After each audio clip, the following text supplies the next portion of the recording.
Suicide ain't my thing. We're backing off. It's very important when you approach any encounter in this game to plan. You spot anything? Plan, plan, plan. It's all about planning. Careful. They're all over the place, and we can't find them all at once. That had to hurt. No one dares come here and challenge us. Yeah, we strong. We got metal giant. Neutralize all mutant intruders.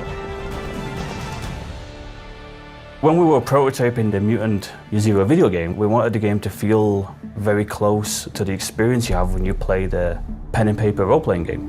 And that's when we landed on the real-time and tactical approach. The tactical approach is our version of the pen and paper rolling the dice, and the real-time is our version of you exploring ruins and look for items that you can use.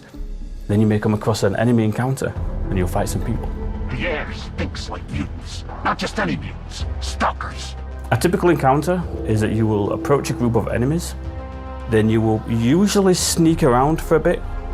The attention circle is going to represent what they can see and what they can hear. Check that guy out. You see him? Head like an infected mushroom. He's one of the Nova sect. Stealth in our game is about intel gathering. Gathering as much information as you can about the enemies you're about to face, so you feel like you could prepare yourself to take them on. Hear my voice within your heads. And then once you know what kind of enemies are here, then you'll probably look at your mutation loadout and make sure that you've got the most optimal mutations equipped. Different combinations of these mutations will allow for different types of benefits. So for example, if you've got the Dux's Mothwings mutation, which allows you to fly, then you best equip a passive mutation which allows you to get a super high critical chance from high ground. That's the perfect combination. So now I can get high whenever I want and get really high crit bonuses because of my second passive mutation. Then you'll probably try to work out are any of these enemies isolated enough for me to kill without alerting all the others, just to get the numbers a little bit more skewed in your favor. And also you might want to position a character to be on high ground before you even start combat so that you know he's got some bonuses on his mutations that allow for high ground bonuses.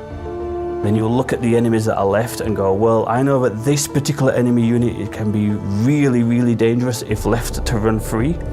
So I might want to use a mutation which will lock him in place and deal lots of damage to get rid of him straight away. Or maybe this other enemy unit, if they get a turn, they'll call for extra help, and I'm not really equipped to deal with extra numbers right now, so I need to take that one down first. So it becomes a case of studying the playfield and figuring out your strategy before you press your ambush button. And then when you're in tactical, it's all about trying to make your plan work. And if it doesn't work, then thinking on your feet and trying not to use up all your grenades because they're quite expensive to buy, and trying not to take too much damage because medpicks are also quite expensive to get yourself health back. So it's a game which emphasizes planning more than most games. And I think that's part of our strength, that it's a game which demands that you approach situations in a clever way, because if you're not clever, you'll just be punished.